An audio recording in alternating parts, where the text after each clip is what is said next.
Life has many life lessons to teach us. My three life lessons are fairly interesting, and I want to say unique. Probably not, though. So my first one, I was confused for a different race, which...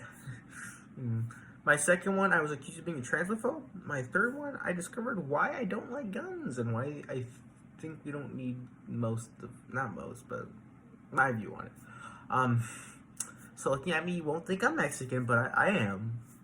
And you fell into the same conclusion as somebody else did. So I'm working with my dad one day in Rialto, Bloomington. He works at the union office there, cleaning up trash in the back. And one day this guy one minute this guy just rolls up past me. I'm just like, because I'm on edge. I'm in a new place. I'm from the lower valley. I'm going up. I'm nervous.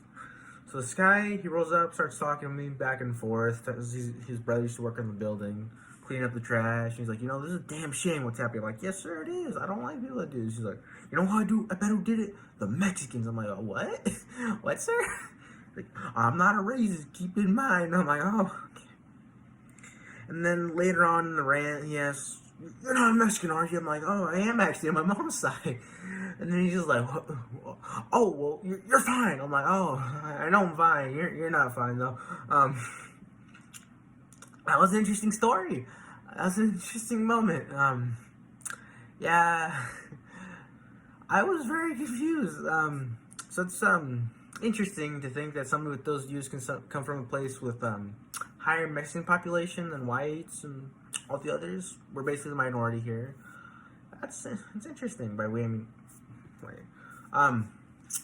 My second one, I was accused of being a transphobe, LGBTQ rights type thing. One day we're at work, I'm just scanning groceries, I'm a checker, and this lady walks in. She's transitioning from a man to a lady. I'm very polite. I'm looking at the ID card. I'm confused because it's a man on it, keep you in mind. So I am a little just shocked. It's a Missouri license, but company policy says if it's out of state, you have to call a manager. So I asked, is it okay if I call a manager? She says, no. Like why? I'm like, are you serious? I'm like, yeah, it's company policy. She's like, forget it.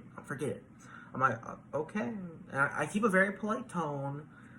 She's a little walking, so like, you know what? I will call her manager. So I call him, like, and then I keep calling because she's upset.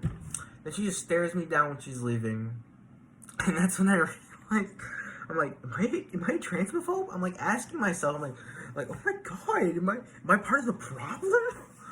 And then when she's walking, I'm just like, maybe I'm just overreacting. But Missouri is one of the most southern states. No, but you know what I mean. It is very conservative, and it's not very fond of LGBTQ personnel, which is why I think they had that reaction. I do think that told me how other states are, how different people are, and how it affects everyone else around them. It's unfortunate how it can, in the negative or positive way. Take it or leave it, I guess. My last story, like I said earlier, is about guns and why I don't particularly like them. So, somebody in my freshman year, I played baseball Sunday league with a family friend. We played, and he had a son. We played with him too. He's a good kid, quiet but good. One Sunday, I'm playing with him. Him and Dad went back home. It's a good time. A couple days later, I found out that he died that day. He died on Sunday, which is when we played. I saw him a couple hours before he died. Kind of unfortunate day. That's why I don't like guns. It's just not a good thing. All these are reasons why I have my view on life, be it wrong or right. I think different. I act different. Certain